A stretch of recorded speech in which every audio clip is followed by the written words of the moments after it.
Welcome to First Page Fridays, a video series from the Ames Free Library.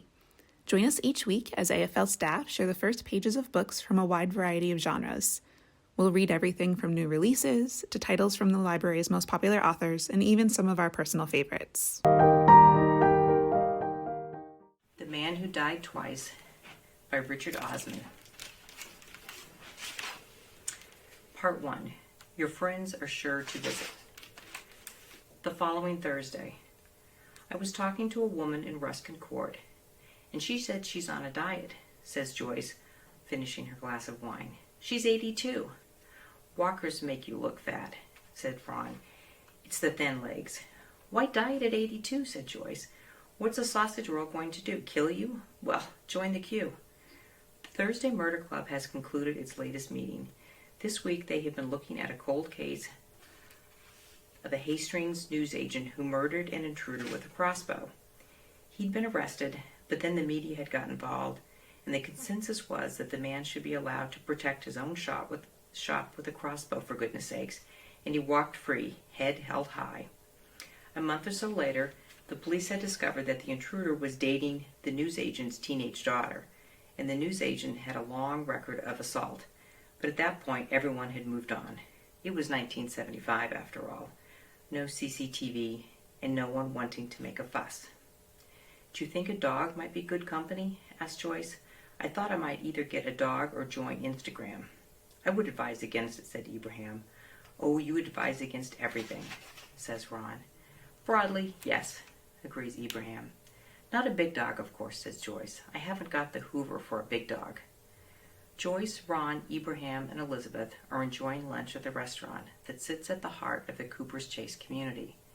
There is a bottle of red and a bottle of white on their table. It is around 11:45.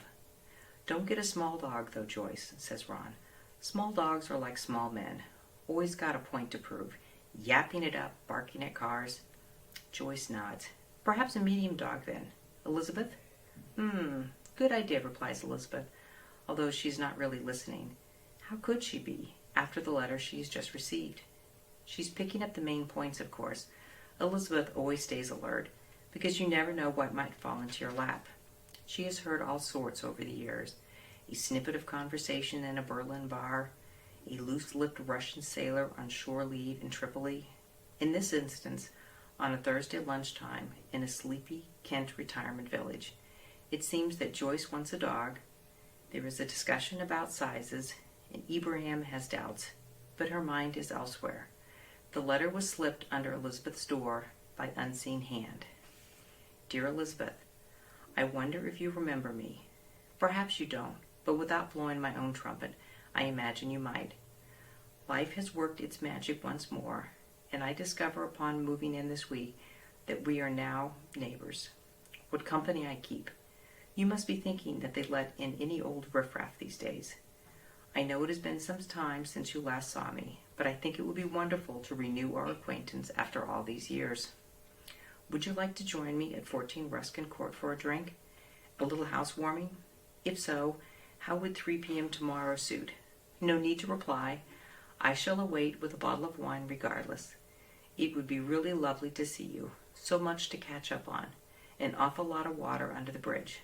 I do hope you remember me, and I do hope to see you tomorrow. Your old friend, Marcus Carmichael. Elizabeth has been mulling it over ever since.